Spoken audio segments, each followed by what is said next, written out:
Hello everyone, কেমন আছো তোমরা সবাই? আশা করি তোমরা খুব ভালো আছো, সুস্থ আছো। তো আজকে এলাম ভজহরি মান্নাতে খেতে।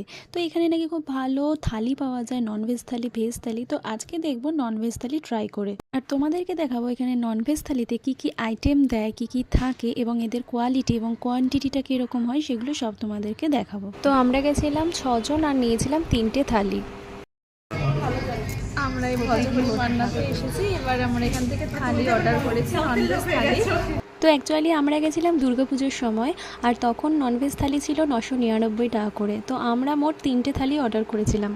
তো থালিগুলো কিন্তু মোটামুটি শেয়ারেবল ছিল, কিন্তু তাও আমাদের রাইসটা একটু কম পড়েছিল, তাই আমরা আবার রাইস নিয়েছিলাম। তো বলি ওদের কোয়ালিটিটা তো খুবই ভালো ছিল, কিন্তু কোয়ান্টিটি আমাদের একটুখানি কম লেগেছিল, মানে আমাদের একটু কমও পড়েছিল, রাইসটা আমাদের আবার নিতে হয়েছিল। তো আলাদা করে রাইস নিতে গেলে মানে এক বাটি রাইসের প্রাইস ওরা 100 টাকা করে নিয়েছিল। তো আমরা টোটাল 3টে বাটি নিয়েছিলাম, তো আমাদের এক্সট্রা 300 টাকা পড়েছিল। তো চলো তোমাদেরকে দেখাই যে ভজহরি মান্নার এই ননভেজ থালিতে টোটাল কী কী জিনিস ছিল।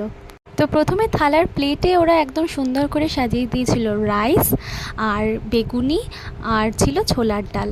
শুধু রাইসে কিন্তু শেষ নয়, ছিল একদম ইয়েলো পোলাও, আর সাইড ডিশে ছিল দই কাতলা, চিংড়ি মাছের মালাইকারি, মটন কষা, চাটনি, রাবড়ি আর পান।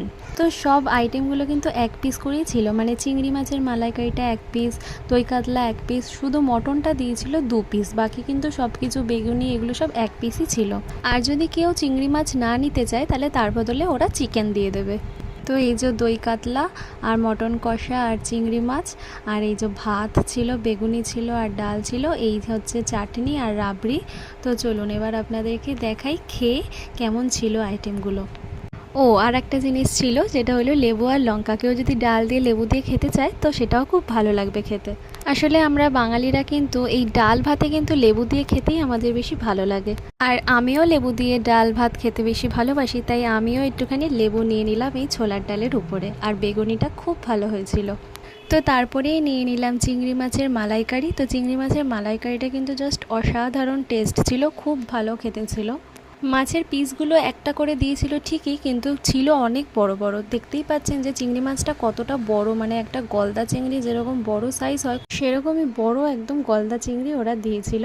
আর আমি একটুখানি রাইস নিয়ে নিচ্ছিলাম। গলদা চিংড়ির এই মালাইকারিটা দিয়ে কিন্তু রাইস খেতে দারুণ লাগছিল।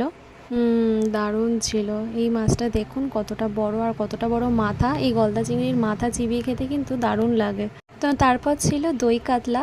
তো দই কাতলাটাও খুব ভালো ছিল, আর দেখুন পিসটা কত বড় ছিল, অনেকটাই বড় পিস ওরা দিয়েছিল। আর দই কাতলার কিন্তু কাইটা খুব ভালো হয়েছিল টেস্টটা। মাছটা দেখুন একদম ফ্রেশ আর একদম টাটকা ছিল। তো আমি দই কাতলা চিংড়ি মাছটা রাইস দিয়েই খেয়েছি, কারণ রাইস দিয়ে খেতেই বেশি ভালো লাগে। পোলাও দিয়ে খেতেও বেশ মিষ্টি মিষ্টি ভালোই লাগতো, বাট আমি রাইস দিয়ে খেতেই আমার বেশি ভালো লাগছিল। কাতলা মাছটা যে একদম বড় কাতলা ছিল সেটা দেখুন, এই দেখেই বোঝা যাচ্ছে যে কাতলা মাছের কত চর্বি, কত তেল। আর এই কাতলা মাছের এই ব্রাউন পার্টটা খেতে আমার খুব ভালো লাগে। তো চলে আসি এবার মটন কষাতে। বাঙালির প্রিয় মটন কষা, সবাই খেতে ভালোবাসে, কে না খেতে ভালোবাসে এই মটন কষা। তো আমি মটন কষা খাওয়ার জন্য নিয়ে নিয়েছিলাম একটু পোলাও, কারণ মটনটা বেশ পোলাও দিয়েই ভালো লাগে। আর মটনের পিসগুলো দেখুন মোটামুটি বড়ই ছিল, দিয়েছিল কিন্তু 2 পিস, তো আমি 1 পিস নিয়েছিলাম। আর পোলাওটা একদম কাজু কিশমিশে ভরা ছিল আর মিষ্টি মিষ্টি খেতে ছিল। তো আমি একটু মটনের কাই নিয়ে নিচ্ছিলাম, আর আমি এই পোলাও দিয়ে মটন খাচ্ছিলাম, আর সাথে একটু সাদা ভাতও রেখেছিলাম, যে মটন কষাটা সাদা ভাত দিয়েও খেতে আমার বেশ ভালোই লাগছিলো, তাই একটু সাদা ভাত দিয়েও খেয়ে দেখছিলাম। আর মটনটা খুব ওয়েল কুকড ছিল, একদম টানলেই ছিঁড়ে চলে আসছিল। দেখতেই পাচ্ছ কতটা সফট, কতটা ভালো ওয়েল কুকড, কতটা একদম সিদ্ধ হয়েছিল সেটা একদম বোঝাই যাচ্ছে।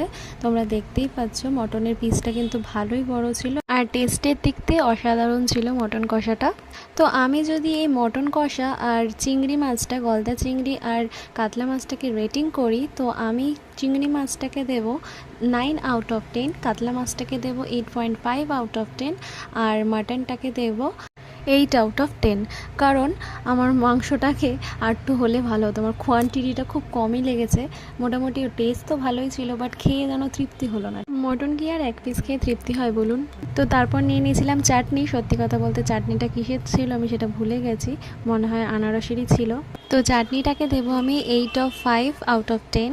আর লাস্টে ছিল এই রাবড়িটা আমার খেতে দারুণ লেগেছিল, অসাধারণ ছিল এটাকে আমি দেবো 10/10। এই রাবড়িটা এত ভালো লেগেছিল যে আমি আর এক প্লেট ওদের কাছ থেকে নিয়েছিলাম। তো খুবই ভালো ছিল খাবার দাবারগুলো, আমার তো খুবই ভালো লেগেছে। তো তোমাদের যদি ভিডিওটা ভালো লাগে অবশ্যই একটা লাইক কমেন্ট করো, আর আমার চ্যানেলটা কিন্তু একদম সাবস্ক্রাইব করতে ভুলবে না। তো সবাই ভালো থাকবেন, সুস্থ থাকবেন। আর লাস্ট পার্টে ছিল পান। তো আজকের মতো এখানেই শেষ করলাম, দেখা হবে পরের ব্লগে, টাটা।